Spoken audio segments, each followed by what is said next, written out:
Heat wave grips most parts of the globe. UN warns world must prepare for intense temperature. Russia halts participation in Black Sea grain deal. China's youth unemployment hit new record high. Nigeria's president declares state of emergency to tackle rising food prices and shortages. Screen Actors Guild calls strike initiating largest shutdown in Hollywood. Algeria applies to join BRICS Bank. Admiral Lisa becomes first woman to lead US Navy. Russian President Vladimir Putin issues stern warning to Poland. EU announces humanitarian aid of 7.6 million euros for Afghanistan. Bangladesh is facing unprecedented economic challenges in the election year.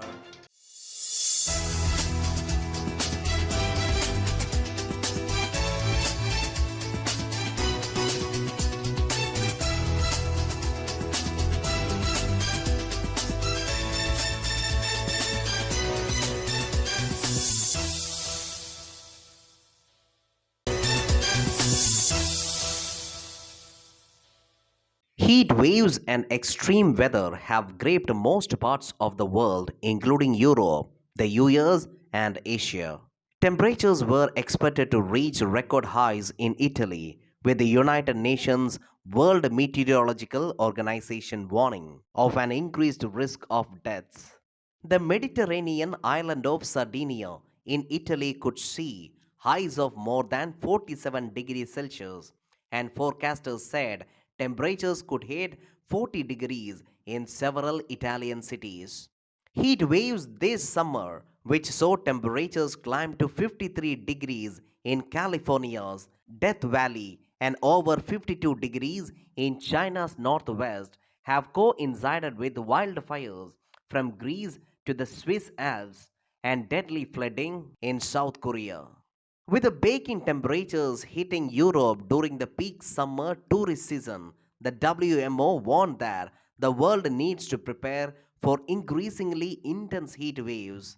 It said the heat wave in the northern hemisphere was set to intensify over the coming days and warned of an increased risk of health. The WMO said temperatures in North America, Asia, and across North Africa and the Mediterranean will be above 40 degrees Celsius for a prolonged number of days this week as the heat wave intensifies. Overnight minimum temperatures were also expected to reach new highs, creating the risk of increased cases of heart attacks and deaths. Russia has announced that it has halted participation in a deal that allowed Ukrainian grain to be exported through the Black Sea. Kremlin spokesman Dmitry Peskov told reporters that the part of these Black Sea agreements concerning Russia has not been implemented so far, so its effect is terminated. He said Russia would return to the deal after its demands are met. The announcement came just hours after a blast on Russia's bridge to Crimea in what Moscow called a strike by Ukrainian sea drones. Meanwhile, Kremlin said there was no link between the attack and its decision to suspend the grain deal. Turkey blockaded the agreement to let food leave Ukrainian ports, and a separate agreement facilitated the movement of Russian food and fertilizer amid Western sanctions. In China, youth unemployment has hit a new record high as country's post pandemic recovery faltered. According to the official figures, the jobless rate of 16 to 24 years old in urban areas rose to 21.3% last month. It comes as the world's second largest economy grew just 0.8% in the last 3 months to the end of June. Global demand for Chinese goods has fallen significantly. There are also concerns over ballooning local government debt and the housing market. China started publishing youth unemployment figures in 2018. However, it does not currently release data on the employment status of young people in rural areas. Nigeria's President Bola Tinubu has declared a state of emergency to tackle rising food prices and shortages. Some of the initiatives include using money saved by the recent removal of a fuel subsidy to provide fertilizer and grain to farmers.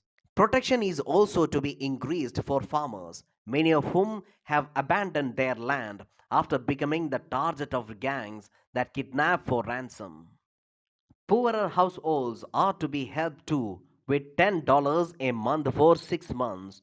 A UN report in January projected that 25 million Nigerians were at high risk of food insecurity this year, meaning they would not be able to afford enough nutritious food every day. Concerns about food insecurity have been long standing in Nigeria, Africa's most populous country, which has also been battling widespread insecurity for several years. More than 350 farmers were kidnapped or killed in 12 months up to June 2022 alone, according to a Nigerian security tracking website. The Screen Actors Guild on Thursday has called a strike, initiating the largest shutdown in Hollywood in the past 4 decades. The actors participating in the strike are advocating for improved pay and work conditions from streaming services. Additionally, they are demanding assurance that artificial intelligence and computer generated faces and voices will not be used to replace actors. As a result of the strike, approximately 160,000 actors will participate in picket lines, aligning themselves with a separate strike led by writers. A double strike of actors and writers not seen in Hollywood since 1960. It would bring nearly all US film and television productions to a halt.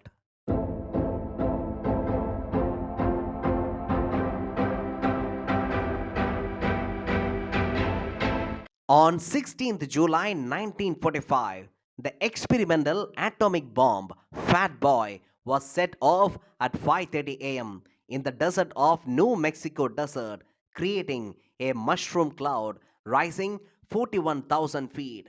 The bomb emitted 3 times the temperature of the interior of sun and wiped out all plant and animal life within a mile.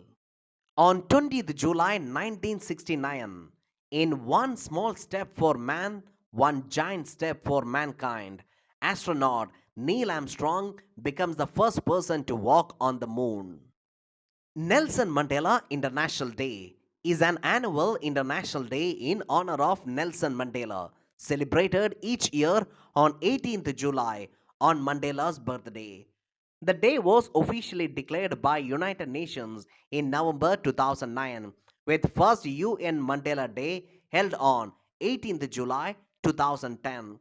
However, other groups began celebrating Mandela Day on 18th July 2009. Mandela Day is a global call to action that celebrates the idea that each individual has the power to transform the world and the ability to make an impact.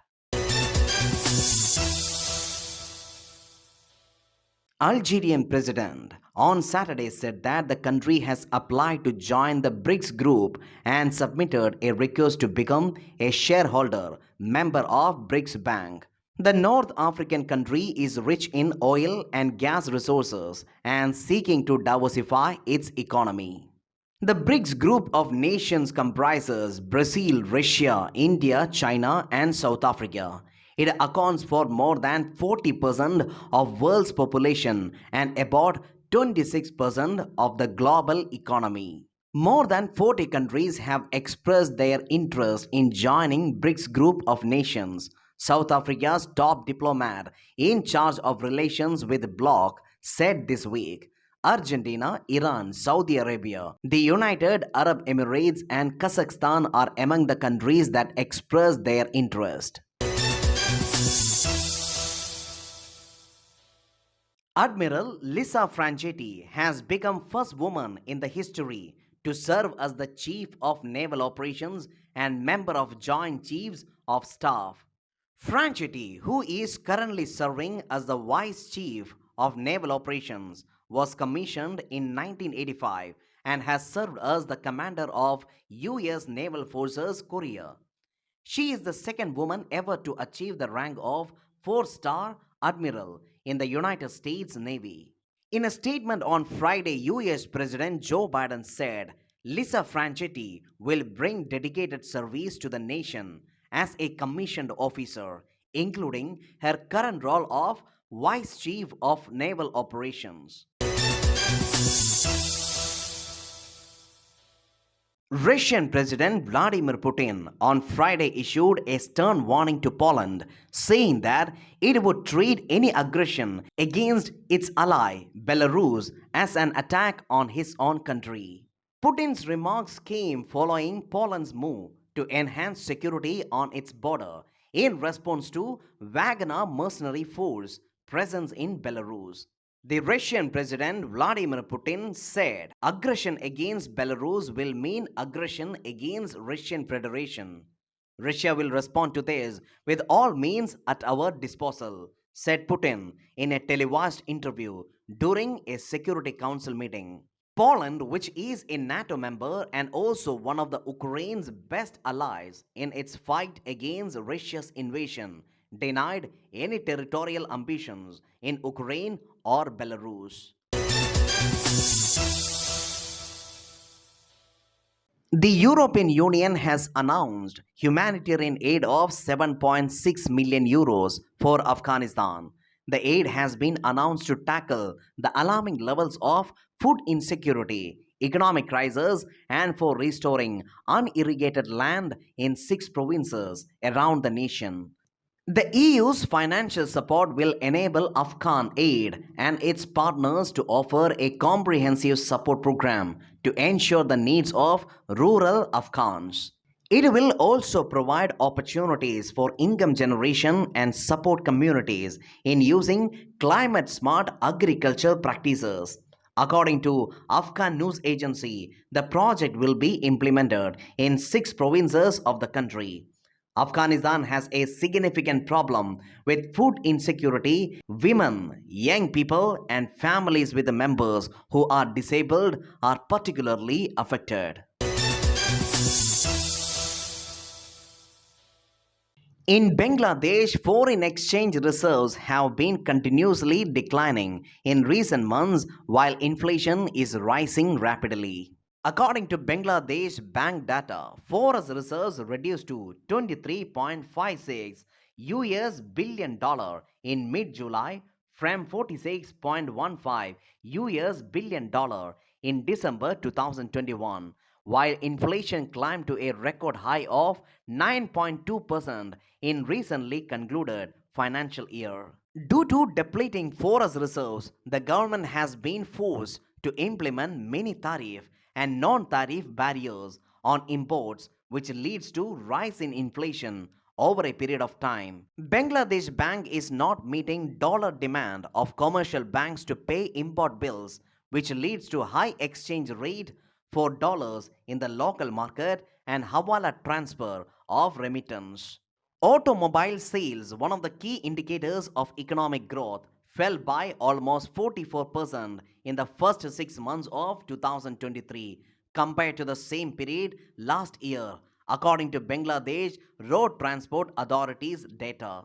In an unprecedented move, Petro Bangla, government company responsible for producing and purchasing gas and LNG, has sought $500 million in loan from Islamic Trade Finance Corporation to clear overdue payments to gas suppliers and producers, said officials.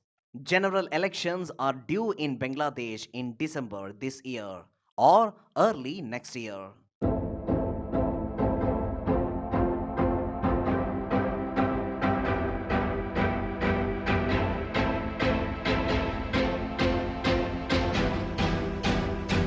Sir Winston Leonard Spencer Churchill was a British statesman, soldier, and writer who served as the Prime Minister of United Kingdom twice from 1940 to 1945 during the Second World War and again from 1951 to 1955. Apart from 2 years between 1922 and 1924, he was a member of parliament. Ideologically an economic liberal and imperialist, he was for most of his career a member of Conservative Party, which he led from 1940 to 1955. He was a member of Liberal Party from 1904 to 1924. Out of government during his so-called wilderness years in 1930s, Churchill took the lead in calling for British rearmament to counter the growing threat of militarism in Nazi Germany. At the outbreak of Second World War, he was reappointed First Lord of the Admiralty. Between his terms as Prime Minister, he wrote several books recounting his experience during the war. He was awarded the Nobel Prize for Literature in 1953. Widely considered one of the 20th century's most significant figures, Churchill remains popular in UK and the rest of the Anglosphere. Although he has been criticized for some wartime events and for his imperialist views, Churchill is generally seen as a victorious wartime leader who played an important role in defending liberal democracy against the spread of fascism. Historians often rank Churchill as the greatest prime minister in the British history.